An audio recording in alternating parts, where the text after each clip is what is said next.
الصراحة التحفيز هو أكبر كذبة، والناس اللي كيعتمدوا عليه عمرهم غادي يبدلوا ولا ينجحوا في حياتهم. غادي نقول لك شنو وقع في حياتي بالضبط من نهار بدلت التحفيز بالانضباط. إلا درتي بحث على اليوتيوب على التحفيز ولا الموتيفاسيون غتشوف أنهم كيقولوا عليه garbage، كذبة، طريق ميتة، إلى آخره.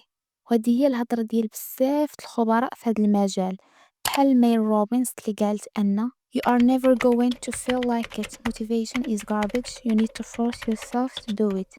بما معناه أن عمرك ما غادي تحس براسك قادر تنجح، خاصك تجبر راسك على النجاح. وكما كيقول ديفيد غاغنز Motivation is crap. Motivation comes and goes. When you are driven, whatever is in front of you will get destroyed. موتيفاسيون مجرد هراء حيت كيمشي وكيجي، ولكن فاش كتكون منضبط وعندك العزيمة تما كتكون قادر تتغلب على أي حاجة كتوقف في طريقك.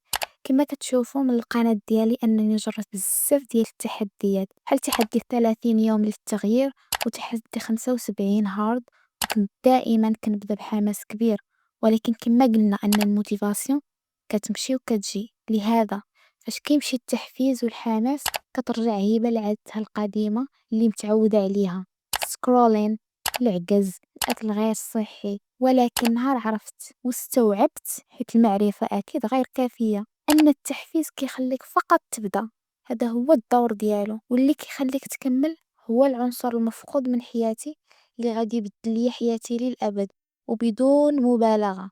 وهذا العنصر هو الانضباط. ولكن شنو هو الفرق ما بين الموتيفاسيون والديسيبلين؟ الانضباط، ستيفن كوفي في كتابه المشهور اللي غير حياة بزاف ديال الناس ومنهم انا، العادات السبع للناس الاكثر فعالية، كيقول التحفيز هو نار فيك من الداخل، اذا حاول شخص اشعال هذه النار تحتك فانها ستحترق بشكل مؤقت. فكر في التحفيز بحال الشرارة اللي كتحركك نحو الهدف، وهي غالبا لحظية ودغيا كتسالي. والانضباط هو اللي كيحول هاد الشرارة للهيب دائم، هو غير لحظي ومستمر. مثلا اليوم شفت فيديو وتحمست انني نمشي لاصال ومشيت، ولكن غدا ما مشيتش حيت ما كنتش متحمسه. واش في نظرك غادي نشوف نتائج الا اعتمدت على هاد التحفيز بوحدو؟ أكيد لا، لأن التحفيز عاطفي ومرتبط بمشاعرنا وحالتنا المزاجية، واش عندك الكانت دير ديك الحاجة ولا لا. والتحفيز كناخدوه من أشياء خارجية بحال الفيديوهات والأغاني، ولكن الانضباط عنده علاقة بالداخل ديالك، أنك تكون قادر تتحكم في مشاعرك ورغباتك، تمشي لاصال، تنوض تخدم على أهدافك ولا تقرا على راسك واخا ما تكونش عندك الكانة كدير هادشي. دابا من بعد ما عرفنا الفرق بين التحفيز والانضباط، غتصور راسك كيفاش ممكن نكون منضبط؟ الجواب ساهل وواضح، ولكن التطبيق ديالو صعيب. كيخصك دير داكشي اللي خاصو يدار واخا ما تكونش باغي ديرو. انت ولا انت عارف خاصك تمشي تقرا وتحفظ، ولكن ما كديرش هادشي. علاش؟ حيت كتسنى الكانة تكون عندك، ولا كتسنى ديك الطاقة تجيك، ولا كتسنى اللحظة المناسبة. بغيت نبشرك ان لا الكانة ولا اللحظة ولا الطاقة غيجيو، وحتى إلا جاو راه كيجيو غير فترة وكيمشيو. العقل ديالك راه كيقولك غير ارتاح، حيت العقل ديالنا كيعشق الراحة واخا تكون هاد الراحة فيها أذية ليك. العقل البشري ما كيبغيش التغيير، ما كيبغيكش تغير الأحسن، دائما كيدفعك لداكشي اللي هو متعود عليه. منطقة الراحة، إلا بقيتي تابع الكانة ديالك راه ما عمرك غادي تغير وغادي تبقى في بلاصتك. وباش تخرج من هاد الحالة كاينة طريقة وحدة، وهي أنك تدخل في حرب مع راسك. سمعوا مزيان لأن هاد الهضرة اللي غنقول خطيرة. كيقول ابن القيم رحمه الله النفس إن لم تشغلها بالحق شغلتك بالباطل. وهذا الكلام هو خلاصة ديال الانضباط. في الحقيقة النفس ديالك يا إما غتوجهها لشي حاجة تنفعك بحال القراية، الخدمة، العادات الصحية، يا إما غتخليك تغرق في التفاهات بحال الإدمان، العادات غير الصحية، التسويف. الانضباط هو انك تكون قائد ديال نفسك، ما تخليهاش هي اللي تسوقك.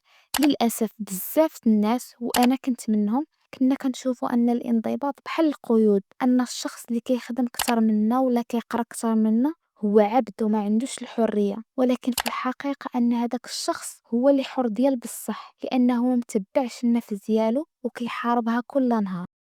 من الاخر شنو غدير نتا دابا؟ اللي غدير هو انك غتبدا دير داكشي اللي خاصو يدار. نسى الظروف المناسبه ونسى التحفيز، غير بدا. ما غاديش تحس بالراحه في الاول، ولكن قاوم، حيت الا بقيتي دائما كتهرب من عدم الراحه غتبقى حياتك كامله ضعيف. خاصك تعلم تحمل المسؤوليه، تعلم حوايج جداد وتخرج من منطقه الراحه. بهاد الطريقه غتولي قوي ومنضبط. دابا بغيت نقول لكم تجربتي مع الانضباط، كيفاش وصلت ومازال كنحاول نكون منضبطة. ولكن قبل بغيت نهضر على الكيستون هابت.